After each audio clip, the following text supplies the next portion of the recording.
Hola, mi nombre es Beatriz Añorbe, soy profesora de Química de la Universidad de La Laguna y voy a intentar explicar en breves minutos el concepto de reacción química y qué relación tiene con una ecuación química. Comenzamos con este primer apartado. ¿De qué hablamos cuando decimos que se ha producido una reacción química? Pues nos referimos a un proceso en el cual una o varias sustancias que denominamos reactivos se transforman de tal manera que aparecen sustancias nuevas que denominamos productos. Este proceso es más fácil cuando el contacto entre reactivos se facilita, es decir, si están en estado líquido, gaseoso o en disolución.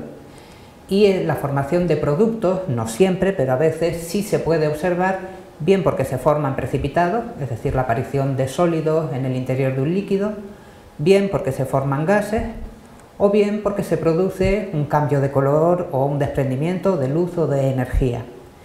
Hay que destacar que en las reacciones químicas no intervienen nunca los núcleos de los átomos, sino solamente la corteza electrónica externa. Dado que el núcleo es la parte que le da identidad al átomo, estos al final de la transformación siguen siendo los mismos átomos que había al principio, solo que agrupados de una forma diferente. Es decir, si inicialmente tenemos la representación que está en pantalla, al final tenemos exactamente los mismos átomos, pero ordenados de una forma diferente. En el proceso de reacción simplemente ha habido un reordenamiento. Por lo tanto, en una reacción química siempre se conserva el número y el tipo de átomos, la carga eléctrica y la masa total. Es decir, todo lo que había al inicio debe aparecer al final. Bien, entonces, ¿a qué nos referimos cuando hablamos de una ecuación química? Pues esta es nada más que la representación simbólica de una reacción. O sea, la reacción es la transformación y la forma de comunicarlo entre científicos o entre personas interesadas es a través de una ecuación. En esta se pone la fórmula química tanto de los reactivos como de los productos y se señala la dirección en que transcurre la reacción mediante una flecha. A veces sobre esta flecha se pone alguna condición necesaria para la reacción, como la presencia de agua, calor, luz, etc.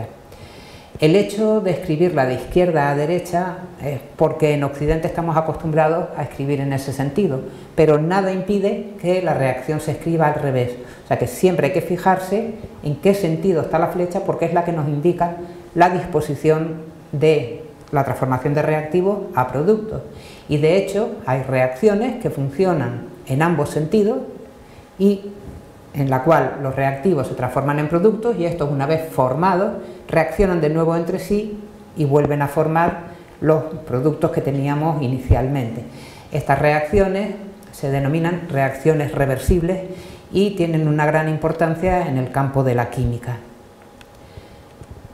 Bien, no solo hay que indicar qué compuestos comienzan la reacción y qué compuestos la terminan, sino, recordando que debe haber lo mismo al final que al principio, la ecuación tiene que ser ajustada.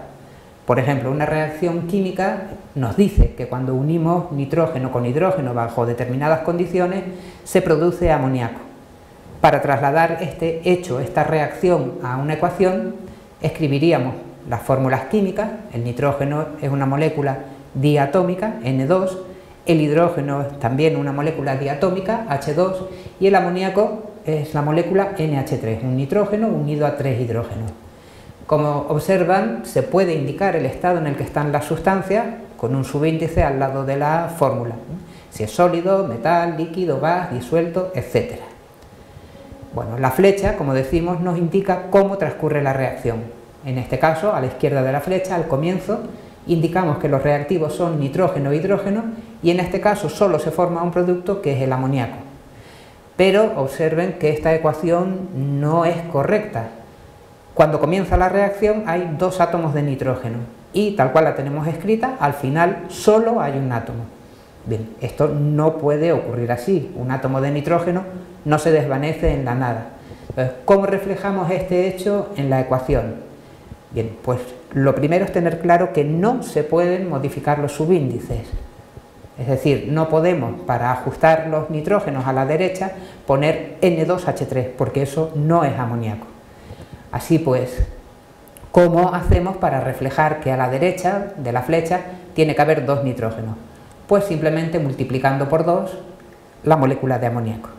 Este número que nos indica cuántas moléculas hay se denomina coeficiente estequiométrico.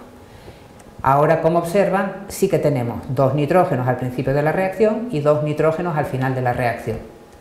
Sin embargo, los hidrógenos todavía están desajustados. A la derecha ahora tenemos 6, 3 de cada uno de los amoníacos, mientras que a la izquierda solo hay 2.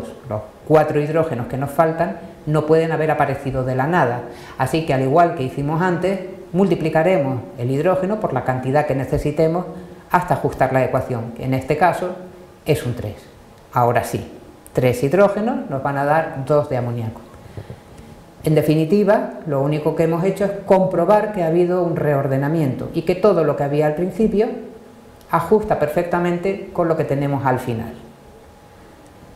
Bien, con esto espero que haya quedado claro de qué hablamos cuando decimos que ha ocurrido una reacción química y la forma en que la podemos representar. Muchas gracias por su atención.